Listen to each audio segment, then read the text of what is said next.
Right now, one family controls over $300 billion in assets across Asia. They own the ports your Amazon packages pass through. They run power grids lighting up entire cities. They control telecom networks connecting billions of people. But you've probably never heard their name. This family doesn't do interviews. They operate in complete silence while shaping the lives of over 3 billion people. They started with nothing. Today, they control more economic power than most countries' entire GDP. In the next few minutes, I'll reveal 3 shocking truths: the illegal move that gave them their start, the government deal that handed them monopoly control, and the family secret keeping their empire growing. Let me show you exactly how this happened. The family is the Lee family of Hong Kong. Their empire, C.K. Hutchison Holdings. Li Ka-shing built it all. Born in 1928 in China during war. At age 12, the Japanese invaded. His family fled to Hong Kong with nothing. 2 years later, his father died. At 14, Li became the family's provider. He dropped out of school, worked 16-hour days in a plastics factory. But Li saw opportunities others missed. In 1950, he noticed Western companies obsessed with plastic flowers. Nobody in Asia made them at scale. By age 22, Li started his own plastics company. He studied European designs, recreated them perfectly, and undercut every competitor. Within 5 years, he was Hong Kong's largest plastics exporter. But plastic was never the goal. Li wanted real estate. In 1967, Hong Kong exploded in riots. Property values crashed. British families panicked and sold everything. Li bought buildings nobody wanted, at 10% of normal value. Everyone thought he was insane. When riots ended, Hong Kong boomed. Property values skyrocketed. Li's wealth multiplied 50 times in 5 years. By 1979, he bought Hutchison Whampoa, a massive British company dominating Hong Kong since 1863. A factory worker now owned a pillar of the British Empire. Now here's where things get really interesting. Hutchison gave Li something priceless: infrastructure.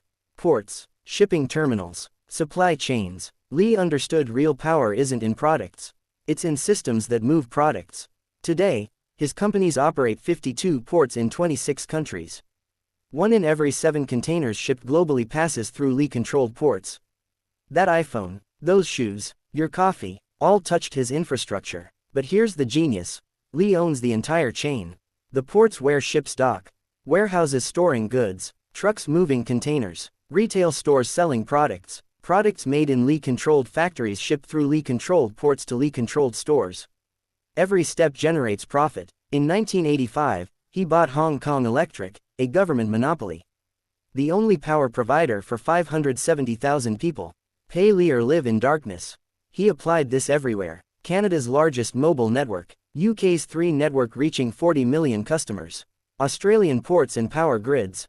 The pattern: buy essential infrastructure, secure monopoly control, generate guaranteed cash forever.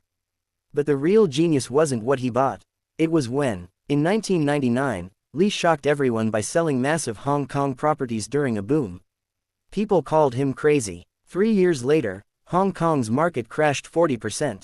Li had sold at the peak, avoiding billions in losses. Then he used that cash to buy European infrastructure when governments desperately needed money. Power grids, gas networks, water companies. These boring companies now generate $50 billion annually. They print money in any economy. In 2015, Li moved his headquarters offshore to the Cayman Islands.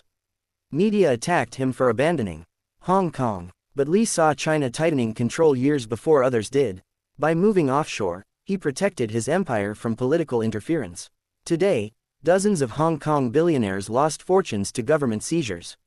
Li's companies, barely touched. Here's the hidden secret: Li's nucleus strategy. Most conglomerates work like pyramids. One company at top, everything branches down. If the top fails, everything collapses. Li built a web, over 300 independent companies. No single top, each one profitable and legally separate. If one fails, others survive. If one country seizes assets, 90% remains untouched. But they still coordinate. A Panama port connects to Dubai, logistics connects to London retail. This makes the empire nearly impossible to attack. Governments can't break up monopolies because technically there are 300 small companies. Regulators can't seize assets, each company lives in different jurisdictions. Li split his empire between 2 sons.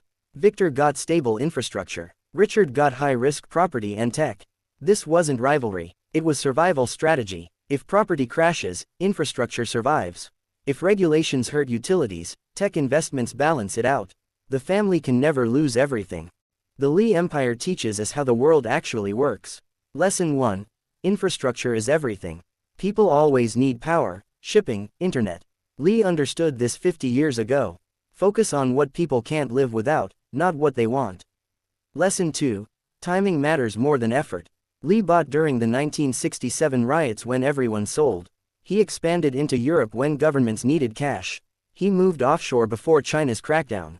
Study cycles. Learn to see what's coming before everyone else. Lesson 3. Structure protects more than size. Lee's empire can't be destroyed by one attack, one government, one crash. Build redundancy in your life.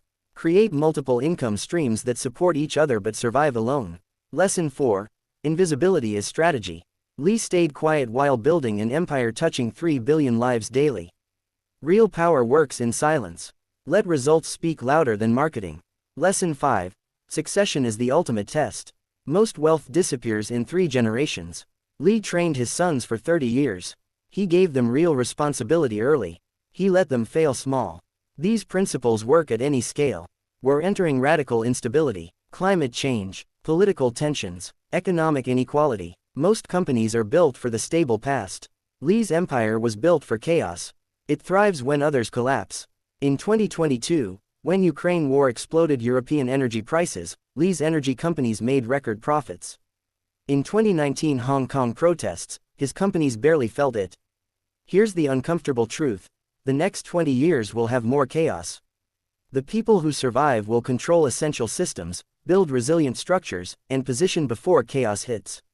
Even Lee admits infrastructure empires are ending. Technology disrupts everything, so Victor is pivoting. Renewable energy, autonomous logistics, digital infrastructure. The businesses change, the strategy never does. Lee started with plastic flowers, built ports, pivoted to European infrastructure. Now his son pivots to digital. That's true power. Not money, not monopolies. The ability to see change and adapt before everyone else. Here's what we uncovered. Li Ka-shing built a $300 billion empire by controlling invisible infrastructure everyone depends on. His genius was timing, buying and selling before major shifts. The nucleus strategy made his empire indestructible. He mastered succession through 30 years of training. This matters now because old business rules are breaking. The new era rewards resilience over growth, infrastructure over apps, long-term positioning over quick wins. What can you do? Build businesses focused on essential needs. Invest beyond flashy stocks, study infrastructure. Develop skills valuable in any market. Start succession planning now. Drop a comment. If you could control one infrastructure type, what would you choose and why? Hit subscribe for next week's video on the family controlling 40% of luxury goods supply. Then we're covering tech billionaires buying American farmland and water. Grab the free resource guide in the description. Lee's 10 biggest acquisitions, nucleus strategy template, and 3 infrastructure investments you can make. Join the Power Systems newsletter for weekly deep analyses on power and wealth strategies. Link below. Watch next. My Walton Family Breakdown or the video on families owning 70% of European luxury brands. Take one principle, timing, structure, infrastructure focus, and apply it this week. Actually do it, then tell me in the comments. Real power is built quietly. Stay curious, stay strategic. I'll see you in the next one.